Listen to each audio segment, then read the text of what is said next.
Bien, mesdames et messieurs, amis téléspectateurs, bienvenue dans cette belle et grande émission par excellence. Tous les canambons dans la seule émission qui vous plonge au cœur de l'actualité. Émission E5 Sarabakino, ma boké Sika Bazali pendant l'émission E. Émission E Sarabatu Essengo.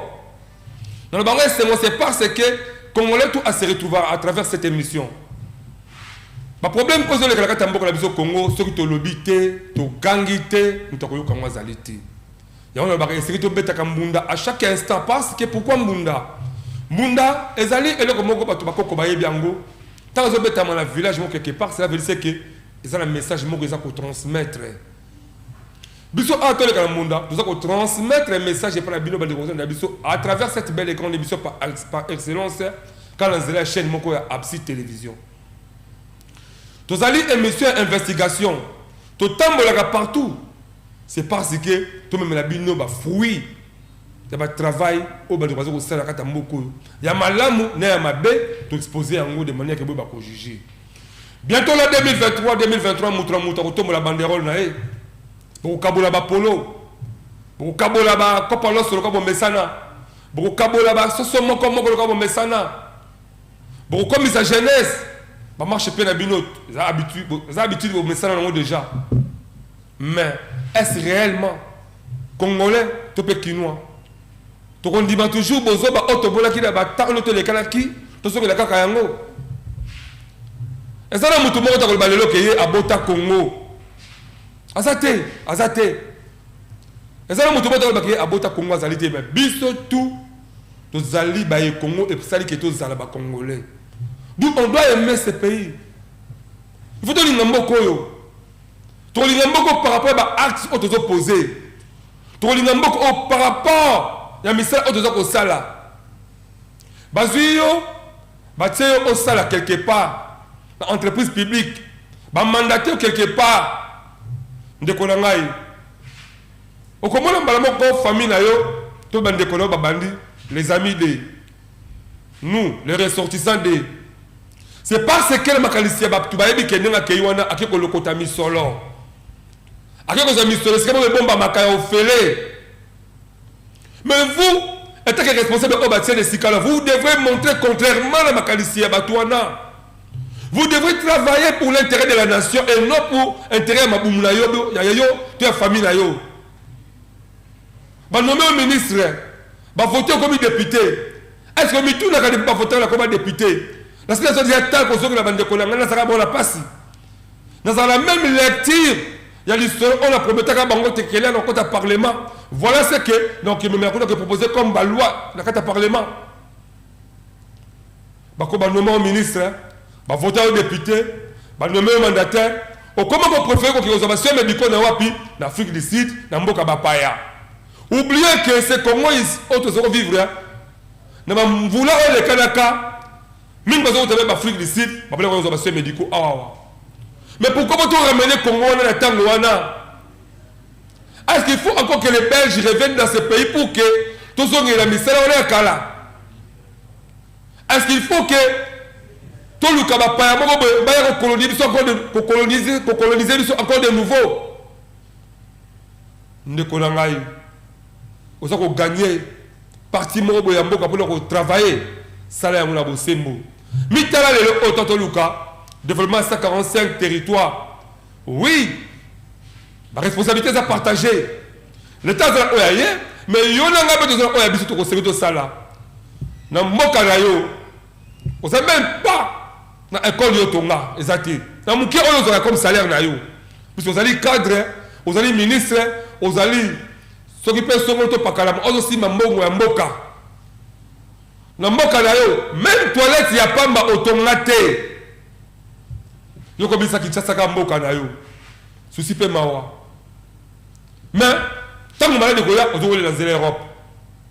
ce que d'abord qu'on pèse yo chaque fois que l'Europe est comme une récupération politique. Oubliez que les bande commence à être mboka le ba ko na benga kata Kinshasa c'est parce que nous ça musalate développement 145 territoires ekobonga oui l'état ça misala ko sala banzela sécurité ba courant acha ba mai. Mais ngana yo to bana d'abord me ko tonga ba centre hospitalier mais kela kata ba mboka la biso to zali to bana ko tonga ba école to bana ko tonga biloko e o sekele ke bende ko vivre kuna bazana esengo réellement que bazali na baye bazotala makamuna bango to beta masolo wana banoma bourgmestre o ka sonité yo bourgmestre oye commune d'abord ça salité moko impossible maison communale na yo même pas toilette publique dans la maison communale na yo ce qui est la toilette publique c'est difficile mutu akata même lipa auto sur le téléphone akata toilette publique na yo bo soto eleki tout le monde des émissions d'investigation la table dans la commune est belé premièrement il y a démontrer sur quoi image à chaque commune la téléphone tu peux la caméra dans ce big il est après. Mais pourquoi beaucoup de c'est besoin qu'on comprenne que vous avez le premier représentant et chef de l'État dans la commune. Le marché, vous avez le marché de la commune. Beaucoup de préférez au sein de la COP. Vous avez le marché de la commune. Côté Kayango, espace Wana. La fois passée, on a dit que tout c'est Kaputu. Dans le marché Kulumba. A engagé plus ou moins 6 avocats. Pour le marché, voilà, c'est parce qu'il y a un individu avec un marché des terrains à spoliation. Et ça m'a la moï. Moi, je tout ça pour te faire félicitations. C'est parce que, à tout continuer qu'on a la dossier, puisqu'il y a dit que marché des terrains à l'État. Je vais continuer toujours. Clamer le moi, monsieur, Lissassi, Matoufoni Jabez. Tout ce l'année, ma campagne de la spoliation. Gestion de la commune, la ville à Kinshasa. Plus spoliation, ma marché urbain. Mon amboka. Bon. Malamou, monsieur le journaliste Alain, journaliste à Makasi Amboka, oh vraiment. Talangaï boui, caméra no yango. Oyen à la télé Kalambonda, vous avez émission et c'est la vérité. Tout le monde va de l'autre côté. Tout ça va causer, mais tout le monde va comprendre que quelque part, ma caméra sanini, il m'a bête ma maison salima. T'as la caméra no là. La pastorone qui n'a pas solo la course la moto du Camboté. Mais c'est les journalistes liboso à caméra na yo na lapindai ya koloba bo solo bo beli bo solo pour te mboka Congo et kende liboso. Voilà. L'autre yambio, vous êtes chef de quartier, chef de rue. Tu as mis chef de rue pourquoi? Tu l'as dit le chef de rue au bazo Landa. Na chef de quartier bazo la nabiso baye baké socle ya développement mboka et baye d'abord le chef de rue le oso que sur la makatobi que le to mutumabe to monguna koti na mboka batali boso ba ko dénoncer ba ba chef de rue c'est puisque bilone boyebi ba la mobimba oyebi combien de parcelles aux kata babala na yo oyebi combien de datu bala kata chaque parcelle pe oyebi ba payani bazo kota de sika wana est réellement responsabilité wala bi chef de rue. Merci, monsieur le journaliste. Ndengna lobino te bandeli. Nazali apona koloba solo. Ngai chef de rue, j'avais dit ça, nazali chef de rue ya commune ya Kimbanti, c'est que précisément na Kingasani. Nazali chef de rue avenue Ngangwele. Ngangwele baba la munene na yebi yango. Malamu ndeko le journaliste na bandi banda boulevard ti ngambo ya Wondi ya Mobutu na esika inga na sukeli po ya mosala na ngai na yebi ba ebanso bavani na kati ya veni na ngai na yebi ba hôpitaux nini ezali na kati ya veni na nga ba maison to bengi ba boutique que ça soit maison informatique donc na yebi petango nazali koloba bo ezali na baye oyo ba yebi nga malamu pe ba yebi ndenge na sala mosala na ngai mingi ba chef de rue bazaka ba mpaka mais comme le to la moi rajeunissement au quota est réellement voyez ba d'abord charge tu peux responsabilité qui est le chef de rue et la responsabilité de rôle les aligner voyez ba d'abord. Merci monsieur le journaliste na kala to yeba ki te chef de rue ndongo lobi ezali ya mpaka ngai ndeko nazali awa tango na komaki chef de rue na kamwaki pamba te ezali ngai te mna yaki na lobi beaucoup msanga chef de rue mais na mona ki bampaka o to bengi ba notable ya quartier ba vandaki ba talitangu mokonzi azalaki liboso na ngai ya kufi ba lobi totala nani to ko tia pota ko ma chef de rue nani azali na mayele ya kotambwisa ba ibanso bazali na kati ya veni nde ba notable wana bayaki baponi ngai wana ya liboso ya mibale mosala na ngai ezali kokengele bayebanso bazali na vei na ngai po te bazala malamu wana mosala na ngai ya liboso ya kokengele population na ngai na aveni na ngai ya mibale mosala na ngai ezali ya misato mosala na ngai ezali te aveni na ngai ezala na kimia mpe na bopeto donc développement ezala na kati ya aveni na ngai donc misala oyo ezali ya makasi to mpe misala ya chef de riz yango wana na bokuse mpenza relation ni siko entre bino ba chef de riz boza nango na ba chef de quartier na bourgmestre na bino azali mokambi ya commune. Merci tozali na relation ya malamu na ba chef de quartier na biso a passant azali kopesa epe mbote pa chef de quartier papa Wayi Thomas nazali vraiment la relation ya malamu na ye na mosala apesa ngai pamba te ba chef de riz bazwaka mosala epa ya chef de quartier donc nazali na relation ya malamu na ye nazali pe na relation ya malamu na bourgmestre na ngai au pe nazali kopesa mbote en passant le bourgmestre Jano Kano. Merci. Est-ce que quand la année vous avez la commune wana vous aurez peut temps vraiment bourgmestre va convoquer bino chef de rue de manière que à quoi cause information réellement aux yeux de kakata va venir na bino par rapport aussi à sécurité tout par rapport aussi à mode de vie de vivre. Merci ndenge na lobaki monsieur le journaliste ezali bobele koloba bosolo na ebandeli monsieur le bourgmestre Jano Kano azalaki na initiative topé azalaki na ba initiative ya malamu kobengisa ba chef de quartier ba chef de riz na ebandeli ezalaki bongo kasi moi mabe moko nga na monaka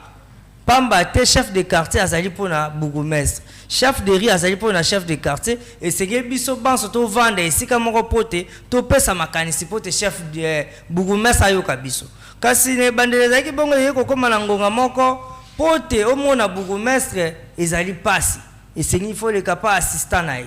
nde assistant akosenga nzela epa ya bourgmestre poto leka siko soki ezali na makambo moko ezali tobengi makambo secret urgence moko esengi kaka to chef de riz akutana na bourgmestre to chef de riz na chef de quartier bazala face à face na bourgmestre epa na biso ezali lisusu bongo te donc ekomi pasi pote to mona bourgmestre na biso Jano Kano.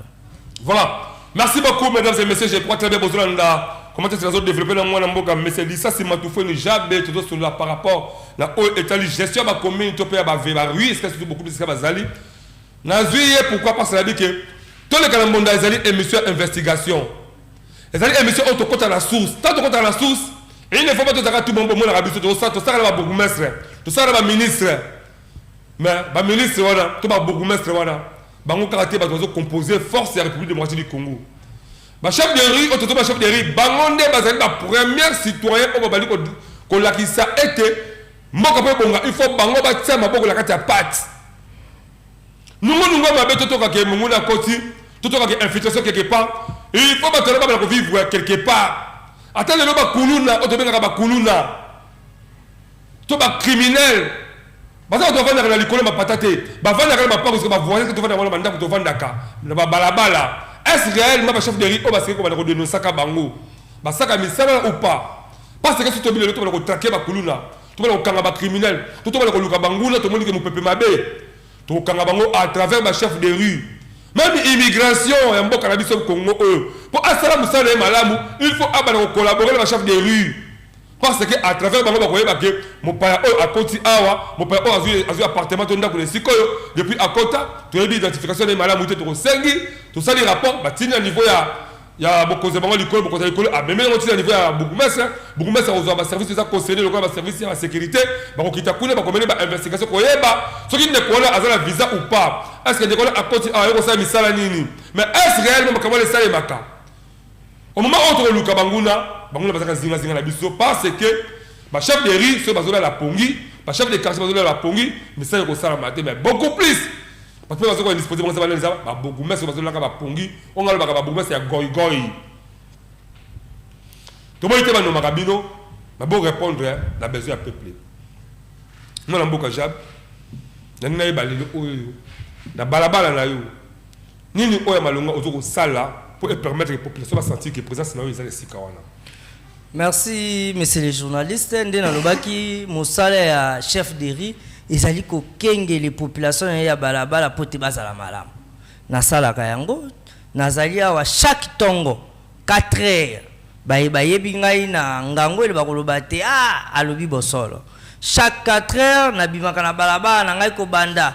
Prince otobengi boulevard ya munene esika na bandeli musala na ngai kino na wenze ya Mobutu na kwen kotambola kotala likama nini ezali na libota to pe libota nini balali mabe to pe libota ko souhaiter pe bango lisusu réellement identifier bango ba stratégie au sein de service à carrière service à sécurité à mboka pour identifier ba ke esiko monguna koti to mutu mpaya koti ba identifier ko yeba so mpaya to za congolais a wuti wa pito mikolo boni azama kati ya ville Kinshasa bo sala yango to sala yango tango na sali yango na kozwa yango na kotika yango epa ya chef du quartier des chefs du quartier ensemble na biso tokomema yango na gestion ya bourgmestre topé to bengi na ba boîte de gestion boîte de suggestion et pas ya bourgmestre nde tokotika yango po te toyebisa etala na balabala na ngai ezali na étranger tel ayi tala na balabala na ngai ezali na badongolo miso bazali kotambola mabe to pe balingi ete ekolo tambola mabe donc to sala ka yango tango na sali yango na kotika yango pa ya chef du quartier ensemble na chef de rite to komema yango to kenango tie pa ya bourgmestre le temps bozo sala bon est-ce que vous me rappelez bourgmestre répondra nous aussi favorablement rapidement par rapport à la demande beaucoup de sakobia ba mécanisme d'information pour pesaka et si ka vraiment ezali ko pesa kokoso nde yango wana et si ezali ko pesa kokoso yango wana penza ndeko na ngai journaliste Alain journaliste investigation biso ba chef de rite tozali komona passe pona nini ndenge tozali awa frais d'installation et pesa matin ndenge tozali aba outillage ya mosala et pesa matin ndenge tozali awa biso ba chef de rite tozali na koloba kutu tozali bayebi biso na bomoto kasi na administration bayebi ba chef de rite vous a abandonné donc chef de rite sans même carte de chef de rite ko laxate asali chef de rite sans même outillage sans même eloko ko laxate le chef de rite wa bimise eloko ezali eloko ba pesa na gouvernement donc tozali abandonné est-ce que à part bourgmestre bosala bango gouverneur de la ville de Kinshasa Jacques Ngobila Mbaka des pas contre le pouvoir à ça qu'on attend ko benga chef de rite ameko sangana bino yo katabino be bokreta organisation ba coordonnateur ba chef de rite ba kene ko représenter bino ba solo là par rapport au étaler des avantages liés aussi à ba chef de rite pour permettre bossa misa malam et si quand on a tozali na ba coordonnateur tozali na ba syndicaliste et salama kasi to mituna ka biso moko non ba chef de rite soki ba coordonnateur wana ba sala kani mbala moko ute koleka na kobanda na sika ya nani ya gouverneur Jantini Ngobila banda akota na ba consina na tika ko sangisa ba chef de rite ah bon atika la ko sangisa ba chef de rite wana sengeto lo bosolo gouverneur abengi ba chef de rite ba chef de quartier boya to bosanga boye sanga iposa na bino ezalini to tika la komona yango te soki nanu kutu bisaleli ba pesi biso te e bongo ndeko sangisa biso mais c'est les journalistes bon sangisa biso soki carte ya pamba chef de riche azali na yango te to matricule chef de rite azana yango te ndeko sangisa biso ba tika nanu ko sangisa biso te mais c'est le gouverneur esika azali pe ya mibale ndenge otuni wana tozali abana na sens que ni salo tozali ko sala esengeli tozala contact na ba bourgmestre na gouverneur kasi ezali ko sala mate souci pe mawa mwana mboka Jacques Ngobila Mbaka gouverneur à ville Kinshasa ozolanda tozala mwana mboka disasi matufoni jabe azali chef de rite azali moko ya basali ya yo ozoko kwambala kata ville Kinshasa ngalo ba ke maloba oyo bazoko loba ozobi makati na monoko na ye eza maloba oyo kolumba solo ya mabete mais eza maloba oyo ko pesa sagesse na intelligence na mokonzi que ce que c'est nos distrait voilà moment yango ya koluka koyeba ke pour le au ville Kinshasa to bata Kilibopeto ezo esika Kilibopeto ezo mayeba kasi tout parler makambo etel ba spoliation ba terrain l'état ko biko tekama na désordre mutu boko bimaka le tonga la muki terrain ezalaka ngai wezo na somba yango mais ba chef de rite bazali bato ba yebi historique ya ville Kinshasa ba yebi historique ba venir na bango na rue na bango ni les autres banquiers ba bourgmestre ko bazaba incompétent bazoko ko sangisa bango te ils sont toujours là pour on dire ka mbongo à l'état même si ça malonga au salaté ba chef de riz sont là moko to sali na bureau ah moi na mboka est-ce que oyebi vraiment na kati ya balabala na yo mabele to ba wenze to misala ozali ya l'état zinga na yo oyebi yango surtout vraiment correctement. Merci monsieur les journalistes. Ndenge nazali apote batia yo chef de riz esengeli ozala native ou native ya esika wana eloko ya liboso yango wana. Donc nde nazali mwana ya Kingasani na botami na hôpital ya baser ya ba maser to ben yango to ben ezali na avenue Kimpioka to bengi bango ba ser des pauvres de Berkane na botami esika wana. Natangi na école ya l'état o ba bengi école EP3 de Kingasani. Na sisi kotanga wana na ke kotanga na masina o to bengi école ya Ngami. Na zui diplôme na nga wana pe na sali sport karaté na Kingasani na club Volcan ya maître Yves o nazali ko saluer apasa. Nous avons mwana Kingasani. Mwana ya Kingasani. Non moni ngai boye nazali makila ya bana Kingasani. Soki na yeto pe nazwa mokumba na ya kokamba baimbo ka to pe mwanda ya baimbo ka ya veina nga pamba te nazali mwana ya Kingasani. Donc yo yebi ba meyibi ba kuluna ba criminel tout ça na yebi siyo ndenge nazali awa cravate na oya machette nyoso tout. Donc na ye ande pona loba te na ye apona loba bosolo na ye apote to luka to bongisa komi na biso makambe komelengi Yves Mbumba David Ngie Poupoy comme makambe komelengi vraiment pesa ande kopesa caméra atala caméra ngona bien yebisanga siko ko bomba likamoko te sekele ni batem na kati ya ngangol to bla Kingasani sika ozali tala caméra le fungula motema. Merci monsieur les journalistes ceux qui au moninga na ye liboso na bino awa ezali pona koyebisa bino ba spoliation o ezali ko salama na ville ya Kinshasa to pe na ba commune na biso. Eloko ya liboso o nga vraiment na yeli awa pona kotalisa baimboka ba congolais baikimbantseke précisément bayi ya Kingasani pe na chef de l'état te makambo ezali mabe. Chef de l'état ya liboso président Félix Tshisekedi olakaki biso ete tozali na état de droit kasi biso na commune ya Kimbantseke tozali komona état de droit wana te pona nini tozali na spoliation ya ba marché oyo ezali kosalama na Kingasani. Spoliation liboso ezali spoliation ya wenze ya mbila marché wenze ya mbila na kati ya marché wenze ya mbila tozali na bureau du quartier oyo tobengi bureau du quartier Kingasani. Donc quartier Kingasani bureau na yango ezali na wenze ya mbila pe wenze ya mbila yango moko ezali na bureau administratif na yango esalaka wana ekangami pene na bureau du quartier pe kaka na wenze ya mbila wana tozali na la police oye tsama wana pote insécurité ezali wana na marché ezali wana ndeko na nga nazali koyebisa yo pe na kati ya marché wana tozali na ezali wenze wana nyonso to pe terrain wana epesamaka na fumu moko tobengi fumu ngapani. Fumu ngapani amoni te ok donc bandang avenue ngapani tozali na pont ngapani tozali na wenze ezali babenga yango wenze ngapani mais lokola ba appellation moko changeaka to pe tobengi ba surnom ok mais wenze ebengami na wenze ya ngapani pamba te moto apesaki yango fumu ngapani apesaki leta. Voilà. Apesi leta lobi na moni eloko ya kopesa leta te lokola likabo na esika na vandi bozwa mabele oyo bozwa yango bosala na yango oyo bolingi tangu wenze wana ezwamaki ezalaki na bayi bazalaki wana mwa koteka ba mama bande koteka mwa bati mwa matungulu mwa bani mama wa bande koteka ti ateki ekomi na mikolo misusu tangu bazali président Mobutu azali ko bengana ba po atia ba bureau ya impair pamba te ba bureau ya impair esalamaka wana mama na lobi te nazali na esika te botika ngana teka kata wana bani esika wana ezalaki mwa fulu leta abongisi babite lokola azali na esika te leta lokola azali wana mpona kobatela bato abateli mama wana na mikolo ezwami azwi mwa bamakoki atindi mwana na ye na mikili ya poto mwana na ye na kombo ya Mese Musungai tango atindi mwana na poto mikolo mileki to ya koyoka te esika wana ezali esika na bango basali ndenge nini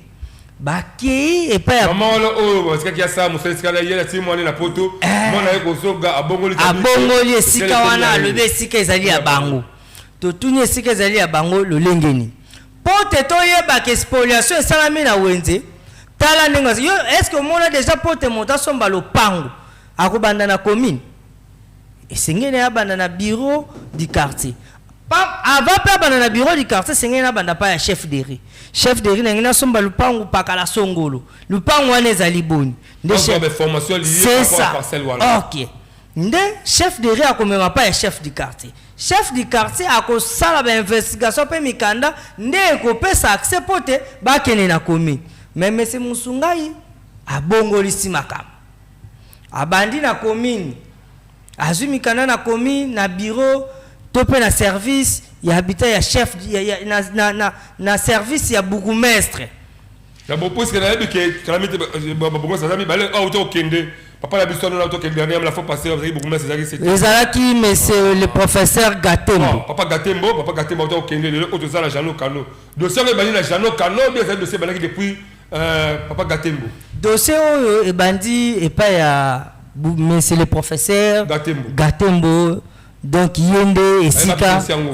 esika dossier banda avec collaboration oyo ke ndenge nini Musungani azo lukazo esika mikanda soki ebimaki na nzela ya bourgmestre Gatembo na ba service na ye oyo ezali habité ya kosala musala voilà nde basali mikanda basali ba acte de cession esengi mokanda moko il faut eutaka na marché wala bo matériel na ba ko appartenir à monsieur Musungani. OK déjà azwaki mwa parti mususu atongi bandako tango atongi bandako bakomi kovanda wana déjà mikanda convertir document à monsieur Gatembo. OK tango celle de tobengi communauté locale de développement ya quartier Kingasani emoni eyoki etelemi elobi te ezali eloko ya l'État ezali bien ya l'État sengeli na biso te totike kendebo totelemi tango totelemi société civile ya quartier Kingasani etelemi ekeye pa ya chef du quartier etuni chef du quartier abina yebi yango te nga kutu nazali komona nde ba dossier yango tobandi kolande tango tolande to découvrir que dossier wana euti nde na commune et pa ya bourgmestre ex bourgmestre Gatembo donc le bourgmestre Jano Kano aye kokuta dossier na mesa kasi biso tozali kosenga yende implication tozali kosenga ne implication na ye tozali kosenga implication depuis Jano Kano aye akuti dossier wana nini o Jano Kano a apporté de manière que commune topé l'État a récupéré et sika ozo ko appartenir à l'État et si que ezali kopesa biso pasi tanto yambaki le bourgmestre tanto yambaki le bourgmestre Jano Kano tozwa ke se on pamba te tolobaki situation wana esengeli sa nini esila kasi pasi yango ezali nini bourgmestre Jano Kano na ba avocat bazali koyokana te Bavoka ya commune o bazali wana pona ko défendre commune to pe intérêt ya commune bazali ko yoka na monsieur le bourgmestre Jano Kano pe le bourgmestre Jano Kano ba to ke pa ba avocat bino ndenge nini ezali bien l'état bozali wana pona ko sambelela l'état et le ko l'état qui était bino botiki yango ekende batiki yango ekende pa pona ni pamba te na minute nazali ko loba commune ezali jugée par défaut et sengeli la police bureau du quartier, bureau de l'administration à Wenze et Longwawana. Donc la population peut être appelée à Longwa. Donc tant déjà la population peut s'en et donc là maintenant on incompétence c'est partie à commune ou bien incompétence c'est partie à Wapi. Incompétence pour l'anga et to le babosolo. Incompétence c'est allé à partie à commune. Actuellement c'est Jano Kano dans les. Alors est-ce que vous êtes allé voir monsieur Jano Kano pour lui demander mais qu'est-ce qu'il va pas le terrain à l'État, Jano Kano a répondu à Binonini. Mais c'est les journalistes nazali koyebisa yo ngao nazali liboso na yo awa. Communauté locale de développement topé société civile ya quartier Kingasani totelema ki toki pa ya monsieur le bourgmestre Jano Kano tangwa utaki na mikili ya poto mikolo uti koleka awa na basu na tangwa ye to zelaki kutute to ze aye vendredi déjà chef du quartier na moto déjà société civile ndeko côté amona ki bourgmestre déjà pe na mikili ya poto pamba te tango azali na mikili ya poto na logique de son na mayele to zali na ngoto kotisa ki mikanda to kotisi mikanda na azali ka informer malgré la poto. OK ata azali na poto azali ka informer pamba te to WhatsApp ba téléphone oui to kotisi mikanda na bureau na ye tokotisi mikanda na secrétariat tokotisi mikanda na service oyo bapesaki mese Musungai mikanda acte de cession ya lopango wana tokotisi mikanda na assemblée provinciale tokotisi mikanda epai ya gouverneur Chantini Ngobila tokotisi mikanda tina CNS pamba te soki bayoki mobulu esalami bayeba te tozali na alinima na biso tozali kosenga bataille la biso lo tant tokotisi tango aye déjà azalaki déjà informé nango vendredi nango samedi biso toke komona ye samedi tango toke komona ye o akoyamba te toye komona monsieur le bourgmestre Jean Kano lundi tokutana na monsieur le bourgmestre ensemble na baninga tolobi toye epai na yo toyoki tomoni na bilili ete wenze ya mbila tope spoliation ya bureau du quartier bureau ya wenze la police basengi il faut elongwa tope ebukana etant que monsieur le bourgmestre oyebisi biso nini to na yebisi ndeko tozalaki desi pamba te monsieur fona lo bayango monsieur le bourgmestre Jean Kano oyambaki biso bien te ayambaki biso lokola neti bana moko ya pamba mais or que tozali ba notable ya quartier oyo azali ko samsa tozali ba collaborateur na en conclusion par rapport ya kotade bourgmestre Jean Kano ya ba ce dossier wana vous êtes rentré à mon même malamouté analyse les sala qui pour constater que les gens va fait positif ou va fait négatif par rapport à suivi à dossier wana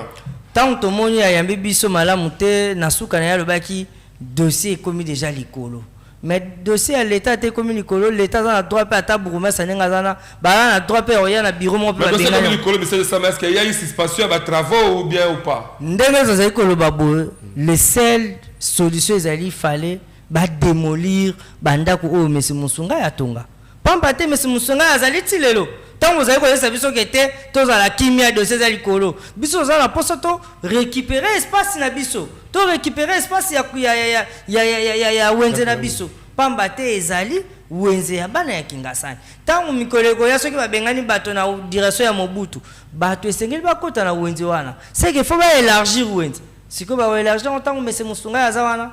ozali ko moi te mayo chef de l'état zali ko boya ba spoliation de yango zali ko salam soki tolonga na spoliation ya bureau du quartier Kingasani to na spoliation ya wenza ngandu ezali na lobi na c'est Kingasani wala bagambo esko zali nazali ko yebisa nazali mona ya Kimbatseke to yebi lolenge administration ezali ko tambola osali ko donc wenze ngandu ezali pe spolier na Kimbatseke o ezali ko senga fo babuka yango pamba te eza eteka matope ezwama pa ya mutu kuna beda shura kotite nanu te eloko te pour liberté zali calamité beda shura so ba pavia liberté soki pe ba libanien soki pe ba indien lokola po mikolo l'état comme opesaka ba libanien na ba indien so ya problème ozangando ezaki depuis Gatembo bien ko samba la tango ya Jean Kano makambu ya ba spoliation ndenge na lobi na bandi banda na epa ya professeur Gatembo donc professeur Gatembo akoka kozwa solution ya ba wundi wana te et rapport à Jean Kano jusqu'à les alliés négatives pamba te tozana posa to mona bisika na bazade balongwa maintenant vous constatez quoi et vous vous demandez quoi ta la caméra ta la mokozamboka bakozamboka o bazali kolo la babugumasa bazolanda yo vous constatez quoi et vous demandez quoi to constater que wenze tope bureau du quartier la police na bureau d'administration ya wenze ezali toujours na maboko ya monsieur Musungai donc monsieur Musungai azali koloba te pona ye alongi l'état azali ko chanter déjà que lupango ezali ye alongi l'état azana mikanda ne kasi na mikanda obiso to vérifier ki tope na ba document o tozana ngona ba téléphone tope ba archive tozana ngo monsieur Musungai na ko kitakuna na ngitsa caméra ngani ko population c'est parce que ya ko kita na bi que tous les canaux modernisés émission ba investigation mais monsieur c'est pas la ville à Kinshasa mais ba ko que quand il y a des problèmes ou c'est que au panda pour voir information réelle la bandi na yo était chef de rue parce que vous allez source ya commune et bandi na rue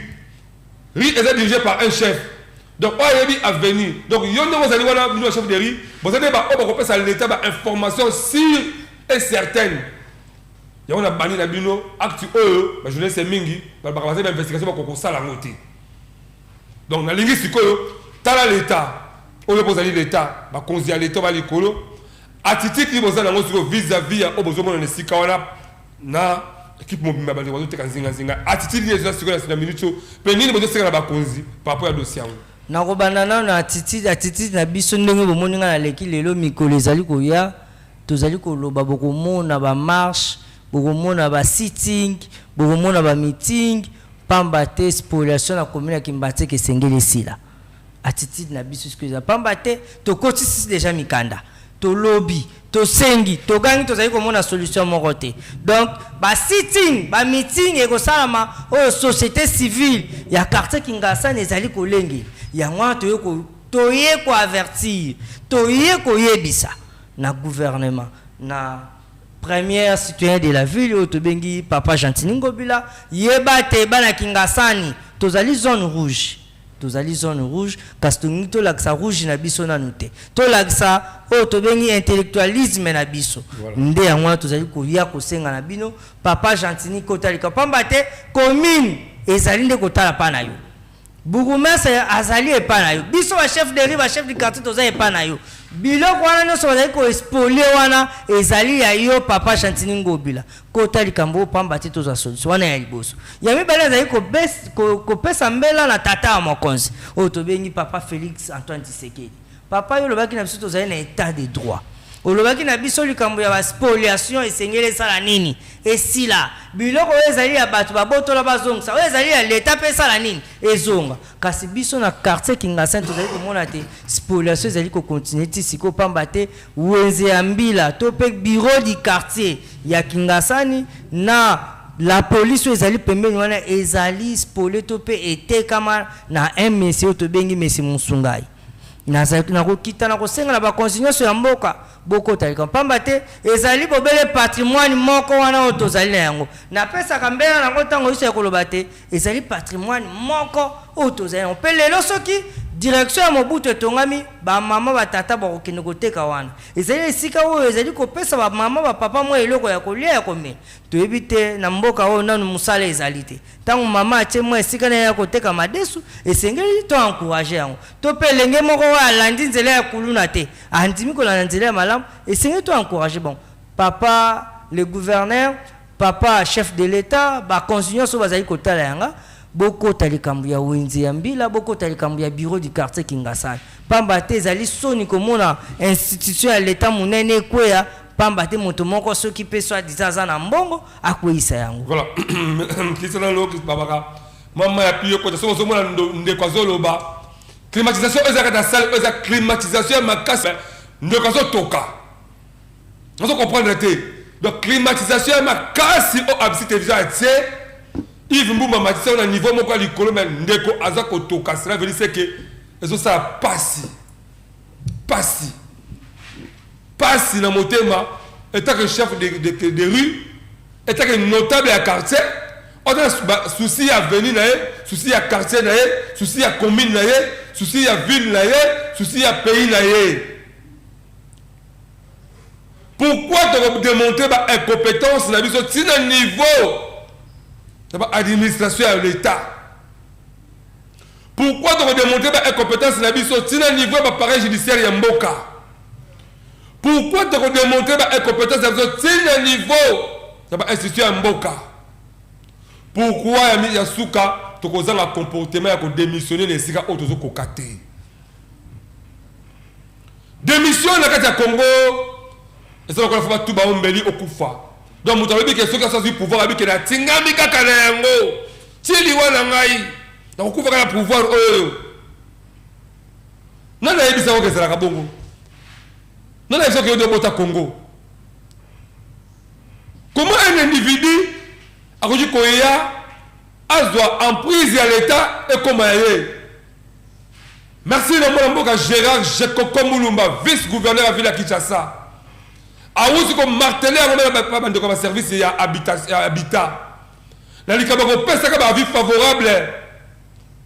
Tout ce monde le maman va rentrer sur le long à boulevard. Bande comme tambisaka, ba brouette ba sikre ba mwa partout sur le long à boulevard. Accident muke pas ba ko kufa ba ni surtout. Au retour pourquoi vous êtes à awa? Ba ko ba nini? Tout ça la marché té. Tout ça là où ils étaient. Exactement ma famille wana bazoteka, ba maman wana ba parents bazoteka, bazala mabota ebele o bazako bokola na misa mikeka ozomela miki wana. O ozomela ngoza inutile, mais on bazosala ngo big sa mabota ebele. Mais moi ba weze o ezali e ko permettre que bango ba kele ko vendre la kati. L'État est incapable de récupérer yango na maboko ya bato o bazozwa yango. Est-ce que tout le bali ba bazo kama ba commune, baza complicité ou pas? Moi en mboka to kozo la dossier autre parce que tu quittes sur le terrain, tu as des éléments, tu as une investigation, encore pas si tu es d'abord le numéro 1 chef de RIE, sur tes réactions de la population. Mais tu es là, tu es comme une minute, juste minute Cécile Bissot. Juste une minute. Tu as la caméra, tu as temporisé la population. C'est bon, la kimia, parce que tu as l'émission, à travers cette émission, la décision c'est que beaucoup de ce n'est pas lundi. Gouverneur peut à l'andio. Si ça, puis ça dit le basuka à travers cette émission par rapport à la réaction on dit comme Sungani n'engue à longi l'État. Merci messieurs les journalistes. Oh na kuiko lo bana beaucoup c'est na zai ko lo bana biloko mi balé pour à l'État. Vous savez une minute vous ça. Merci. Ya liboso na ko lo babu. Ba konzi ya mboka na ko beleli papa langa vice gouverneur papa Jekoko papa Kota Likambo. Ils kambu ya soni donc tozali na poser la solution ce qui n'a pas temporiser population nga ya Kimbanti que précisément ya Kingasani c'est que sengeli to mona solution ya malamu o l'État ko pesa biso tozana poser la solution ya mibale ce qui n'a pas koloba ezali soni peut pas se kotala te biso ba tozali ko sala l'État tozali na ni matricule ni salaire ni prime ni outillage tozali ka bonbon un mois totambo na buto le bité ndenge ba pesa biso musala ya kotala population butu pe mo 145 loko donc tozali ko senga te botala ba chef de riz pote mboka na biso ekende liboso. Merci Yves Mumba, merci David Nguyen, merci Poupon Ikoma, merci Ziko Mayamba, merci Mwanamboka Neville, merci la Absi Télévision. Tout le monde est Mwanamboka. Disa si Matoufou ni Jado, zali chef de riz, tout ça qu'on interpellé Platango. Ba chef de rue, ba chef de quartier. Bon, pas ma émission, autre pour moi, la Makaba Bogoumé, c'est pour toi, ça va Bogoumé, c'est pas c'était. Et ça, émission un peuple, numéro 1, il y a des Nakingai. Et ça, la position, l'homme n'a pas ça, la position, ça, la bête. Tout ça, comme ça, pour le communication, information, pas Bakonzi. Azali, awa, au Bengi, retourne. Donc, ça, Moussa, honnêtement. On a mon qui est suivi. On a mon qui est salé, pas si. On a le droit pour répondre. Numéro 1, voilà. Merci, nous sommes arrivés au terme de cette belle grande émission par excellence. C'est tous les canaux dans la seule émission qui vous plonge au cœur de l'actualité. Restez branchés jusqu'à là, si les restes à programme Absi Télévision, tout le prochainement. Moi, je suis Sika. Bye.